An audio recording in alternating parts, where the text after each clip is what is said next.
Hello दोस्तों, structure RS में आपका फिर से स्वागत है। गाइस, इस लेक्चर से चर्चा करेंगे अपन नवंबर महीने के महीने में जो भी नेशनल स्तर पर करंट अफेयर्स न्यूज में था उसके बारे में। राइट। तो राष्ट्रीय स्तर पर यहाँ पर करंट की चर्चा की जाएगी।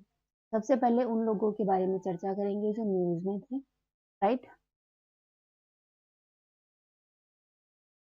दोस्तों, हाल ही में देश के 51वें मुख्य न्यायाधीश जो अपना सुप्रीम कोर्ट है, इनके 51वें मुख्य न्यायाधीश की नियुक्ति की गई है। तो उनका नाम क्या है? दोस्तों, उनका नाम है न्यायाधीश Sanjeev Khanna. It is very important, पूछा जा सकता है, ध्यान रखना प्री में कि अपने 51 में मुख्य न्यायाधीश कौन है। ठीक है, उनका नाम है संजीव खन्ना। या ऐसे भी पूछे जा सकते हैं कि सुप्रीम कोर्ट का अभी जो मुख्य न्यायाधीश संजीव खन्ना को चुना गया है वो कौन से न्यायाधीश है, तो वो 51वें न्यायाधीश है। राइट। जो गाइस 13 मई 2025 तक सुप्रीम कोर्ट के न्यायाधीश रहेंगे। दोस्तों, सुप्रीम कोर्ट का जो न्यायाधीश होता है उनकी सेवानिवृत्ति आयु होती है वो 65 वर्ष होती है। फिर आता है केग के बारे में। केग का पूरा नाम है देश के नियंत्रक और महालेखा परीक्षक केग। दोस्तों, केग की नियुक्ति हाल ही में की गई।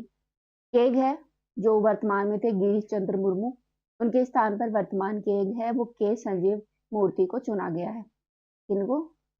के संजय मूर्ति। वर्तमान में के संजय मूर्ति को अपना केग चुना गया गिरीश चंद्र मुर्मू के स्थान पर। दोस्तों, केग का उल्लेख है वो अपने अनुच्छेद है 148 उसमें किया गया है। जो संविधान का आर्टिकल है 148 उसमें केग का उल्लेख किया गया है, जिसकी नियुक्ति है वो राष्ट्रपति के द्वारा की जाती है।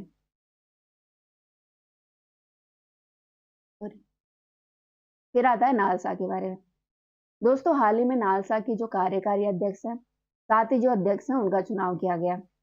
कार्यकारी अध्यक्ष थे उनका चुनाव किया गया था जिनका नाम है जस्टिस भूषण रामकृष्ण गवई।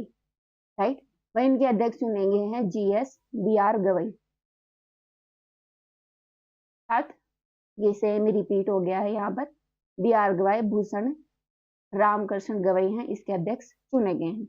दोस्तों, नालसा है वो जागरूकता बढ़ाने का काम करता है। साथ ही जो लोक अदालत होती हैं, जिनका लोक अदालत स्तर पर जो भी कुछ महत्वपूर्ण निर्णय हैं वो उनके द्वारा दिए जाते हैं। जो स्थानीय क्षेत्र के मुद्दे हैं वो इनके तहत सुलझाए जाते हैं। नालसा की स्थापना है वो 1995 में की गई थी, वो भी अपने कानूनी सेवा प्राधिकरण अधिनियम 1987 के तहत। राइट। कौन से एक्ट के तहत की गई थी? कानूनी सेवा प्राधिकरण अधिनियम 1987 के तहत।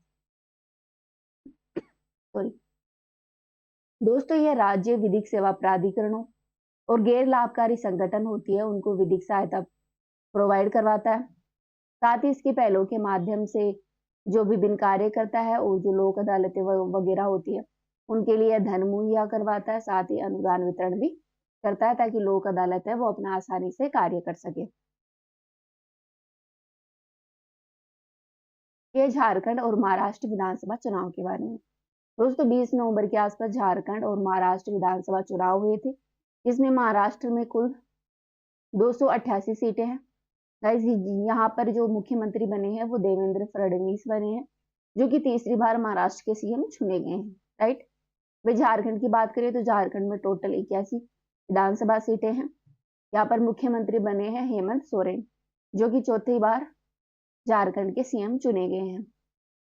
वही जम्मू कश्मीर और हरियाणा विधानसभा चुनावों के बारे में बात की जाए तो इनका चुनाव है वो 17 अक्टूबर के आसपास करवाया गया था।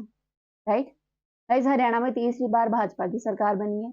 यहाँ के मुख्यमंत्री बने हैं नायब सिंह सोनी।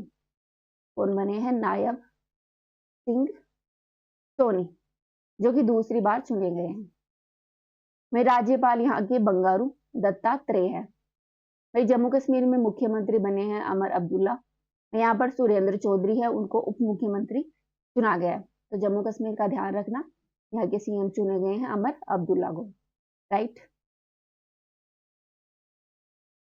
आगे है प्रधानमंत्री नरेंद्र मोदी के बारे में। तो गाइस, नरेंद्र मोदी ने हाल ही में बहुत सारे जो विभिन्न देश है उनके अंतर्राष्ट्रीय पुरस्कार प्रदान प्राप्त किए हैं, जिसमें अमेरिका का जो अंतर्राष्ट्रीय पुरस्कार इनको मिला है उनका नाम है मार्टिन लूथर किंग जूनियर विश्व शांति पुरस्कार। ठीक है। वही गुयाना का इनको जो पुरस्कार मिला है वो है the order of excellence. The order of excellence Guyana का राष्ट्रीय पुरस्कार है जो प्रधानमंत्री नरेंद्र मोदी को दिया गया है। वही डोमिनिका का राष्ट्रीय सर्वोच्च राष्ट्रीय पुरस्कार है डोमिनिका अवार्ड ऑफ ऑनर। यह अवार्ड दिया गया है इनको डोमिनिका के नेता के द्वारा, राइट।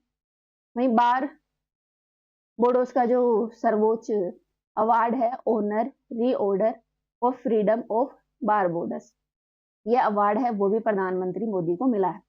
इसके अलावा प्रधानमंत्री मोदी को अन्य जो पुरस्कार मिले हैं उनके बारे में देखें तो इनको नाइजीरिया का grand commander of the order of Niger प्राप्त हुआ है। वही रूस का ऑर्डर ऑफ सेंट एड्रूड द एपोस्टल पुरस्कार मिला है। और भूटान का ऑर्डर ऑफ द डुक गयालियो, ये पुरस्कार इनको प्राप्त हुए हैं। तो ये स्लाइड में आप देख सकते हैं कि नरेंद्र मोदी को जो कुछ भी पुरस्कार मिले हैं इंटरनेशनल स्तर के किसी देश के सर्वोच्च पुरस्कार, अगर फ्री में पूछ लिया जाए तो आप ये स्लाइड देख सकते हैं। ये है मिसाइल वैज्ञानिक जिन्हें 1 दिसंबर 2024 को ब्रह्मोस एरोस्पेस का नया प्रमुख चुना गया, उनका नाम क्या है? तो दोस्तों उनका नाम है डॉक्टर जय तीर्थ राघवेंद्र जोशी। डॉक्टर जय तीर्थ राघवेंद्र जोशी इनका नाम है। वही 25 नवंबर 2024 को दिव्यांग कल्याण के लिए देश का पहला वन स्टॉप पुनर्वास केंद्र का उद्घाटन कहाँ किया गया? दोस्तों इसका उद्घाटन है वो किया गया अपने विजुथुगल तमिलनाडु क्षेत्र में। कहाँ किया गया? आप तो ध्यान रखना, ये तमिलनाडु में किया गया है। देश का पहला है वन स्टॉप पुनर्वास केंद्र का उद्घाटन कब किया गया? 25 नवंबर को, राइट। तो ये अपने देखिए जो भी लोग चर्चा में रहे थे उनके बारे में नेक्स्ट वीडियो में चर्चा करेंगे। सॉरी राष्ट्रीय स्तर के जो भी स्थान जो न्यूज में थे उनके बारे में। तो अभी के लिए इतना ही। Thank you.